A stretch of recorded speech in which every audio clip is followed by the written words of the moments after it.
Hi guys, this is Anna and welcome to my second video for the Shaketube 2017. This week we have read Richard III by William Shakespeare. This is not a comedy or tragedy, this is one of his historical novels. And in terms of him writing it, that was his earlier one. But if you look at it from the King's chronology point of view, that would be the last, the eighth one. There are 8 historical novels he has written. And Richard III is my absolute favorite out of all 8. I have read it multiple times. I live in England. I like history.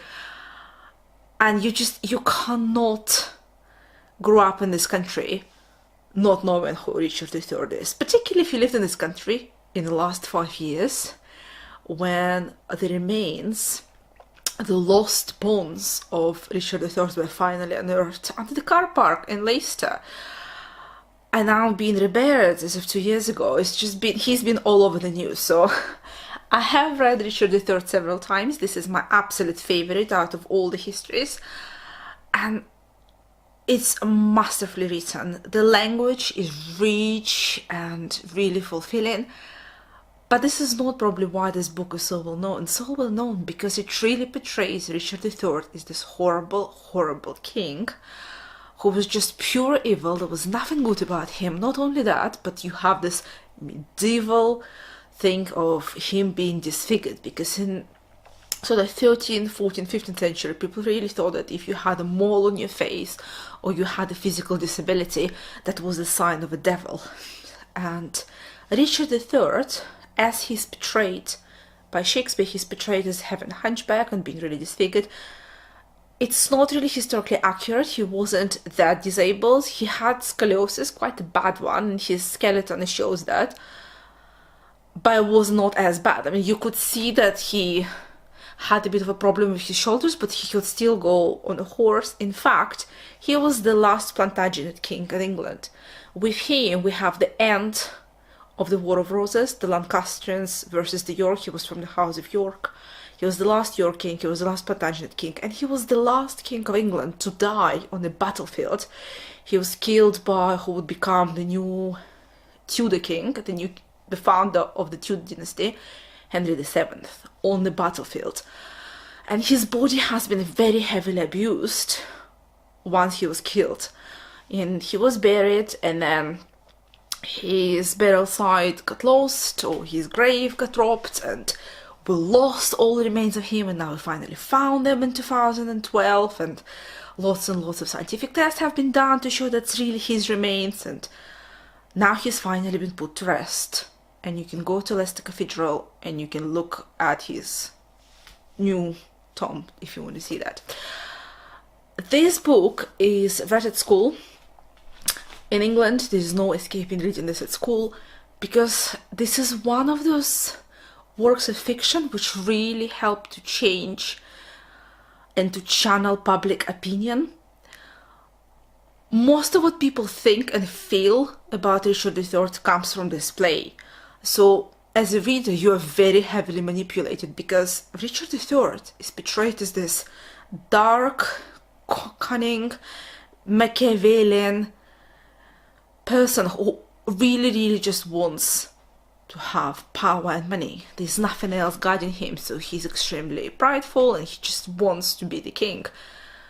If it means going through his father and his brothers, so be it. He's gonna murder them. There are some historical inaccuracies in this book,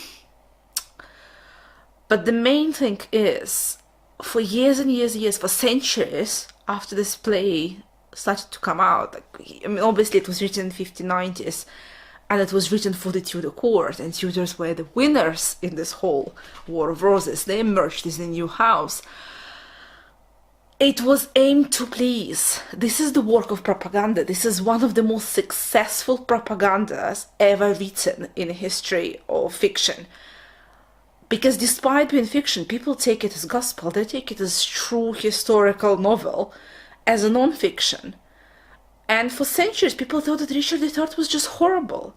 There is a Richard III society in London which tries to kind of not whitewash him. I mean, you can't just forget about the princess, 2 princes in the tower.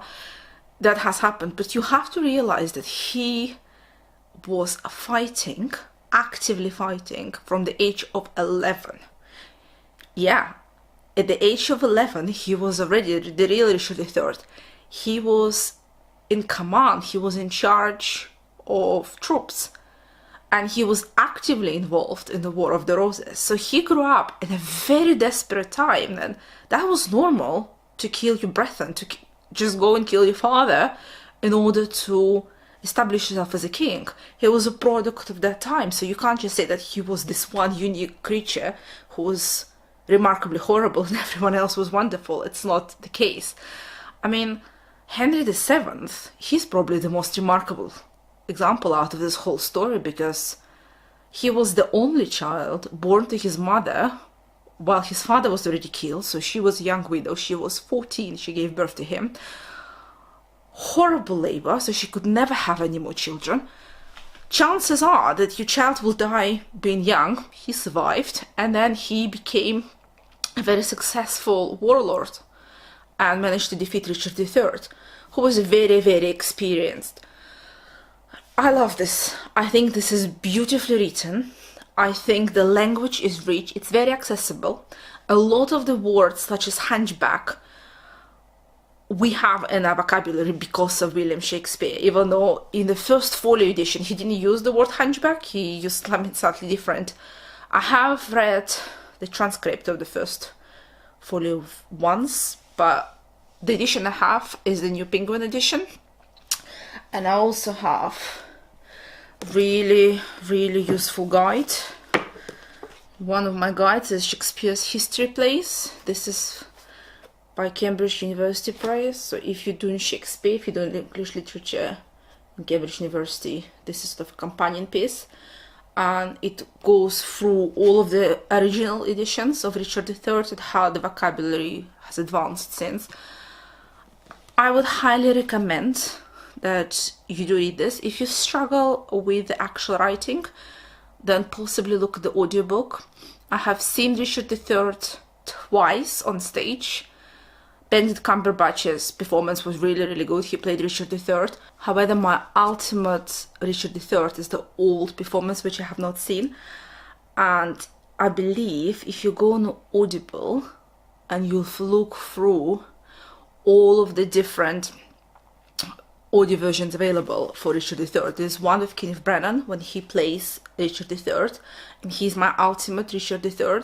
Like, I wish I was living in the time that he performed it on stage, because I've seen the tapes and he's absolutely brilliant, but you can listen to his voice, to the whole performance. I mean, every member of that cast is brilliant, but Kenneth Branagh is just, oh, such voice. He brings so much to that twisted mind of Richard III, betrayed by William Shakespeare.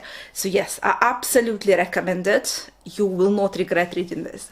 And I'll see you next week. Bye.